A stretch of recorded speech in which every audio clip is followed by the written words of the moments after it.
everyone, and welcome back to Hi AI, a special program live from the consensus floor right here in Austin, Texas. The meteoric rise in public engagement with AI over the last few months also brings questions about how it will play a role in our daily lives. What could change and what could stay the same? Joining me now is Allison Duettmann, CEO of the Foresight Institute. Hello, Allison. Hi, thanks a lot for having me. It's a ton of fun. Hard to go on after Desi. Really hard to go on after Desi, but what we can say is we are both female, we are not robots, we are not musicians, but we're going to try and keep the energy up for you guys and have an interesting conversation here.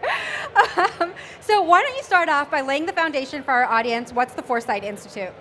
Foresight Institute is a non-profit organization that existed since 1986, so before my time, and we support ambitious, undervalued technology for the benefit of life, mostly focused on things like decentralized artificial intelligence, molecular nanotechnology, brain-computer interfaces, and so forth. So in each of these different technological brackets, we try to pick up projects before they really, are, let's say, mainstream enough to be picked up by VCs or other organizations afterwards.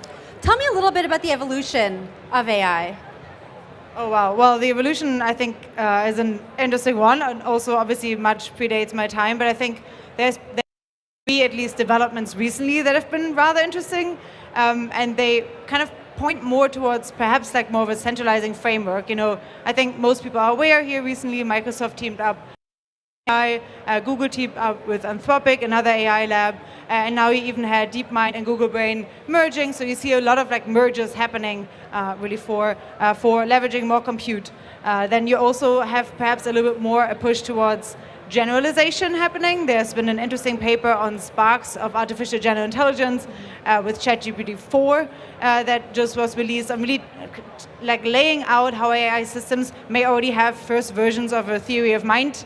And then lastly, obviously, people may already be aware of AutoGPT. I'm not sure how many folks have already used it, but we're really actively seeing a little bit of the first sparks of agency as well by really AutoGPT being able to outsource individual subtasks to subversions of itself. And so that is kind of an interesting development that we see right now. On the other hand, I wouldn't be here if I didn't think that crypto, especially the underlying cryptography infrastructure, could also have a lot to offer.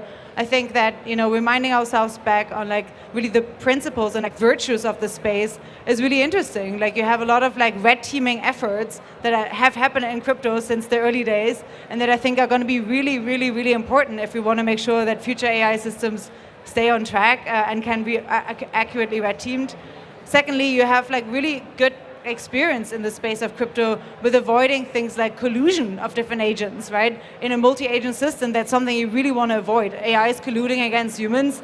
That's a dangerous bit. And then, really last but not least, I think in terms of securing AI more, you really have this kind of system, thinking in terms of checks and balances that's already really prevalent in the crypto space with many of the individual kind of smart contracting projects that are really happening in the space that I think are really useful. And instead of just kind of securing AI, I think much of what crypto also has to offer is unlocking new applications. And I think that's really, where most people could really focus on more, because that's a comparative advantage. We always think that centralized AI systems have this inherent kind of advantage because they can hoover up but there's also a lot of kind of individual projects or problems that decentralized of an advantage over. For example, we can already leverage sensitive data. It's like homomorphic encryption and federated learning. For example, healthcare and financial data, usually large language models don't really have access to that. But with encrypted technologies, we can maybe allow even computing on very sensitive data. And I think there's just a ton on the table if we really kind of use crypto to kind of leverage a bit more this local knowledge that is very hard for more centralized systems to obtain. So I think there's a lot of space also in the decentralized application world that is really exciting. When we talk about crypto, we talk a lot about regulation, and AI is another emerging technology.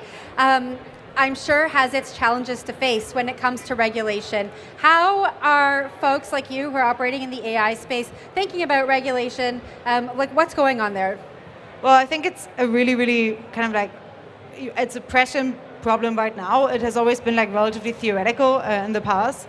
I think that oftentimes the interest that we have in cryptography, and we just wrote a larger book on this called Gaming the Future, is that we can oftentimes do things that we try to do with law also with cryptographic technologies, or we can at least support individual functions that we usually try to do with law with these cryptographic systems. And there's been a ton of really interesting research, including regulatory markets and how decentralized networks could could already apply them. So I think there's probably a lot of more, let's say, intermediate solutions that are not shut it all down or move ahead in full steam, that I think are really trying to do the thing that we'd like to do, which is getting the amazing applications while also minimizing specific risks to individuals. So I think there's just a ton of really interesting space enabled by cryptography as well.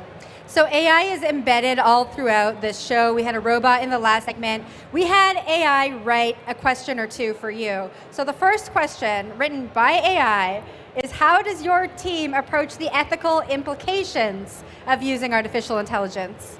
Well, I guess I can only speak for myself here, but I think one interesting thing really that could be on the table for AI is actually enabling us to make better internal decisions.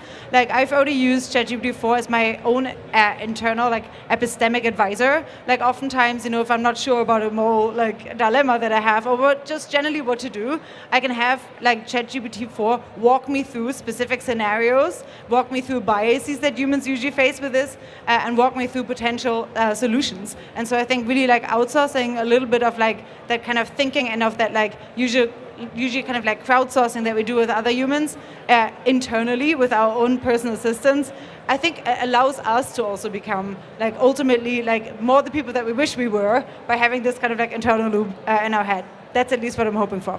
Allison, thank you so much for us. We're going to continue to explore the future of AI. That was Allison Duettmann, CEO of the Foresight Institute.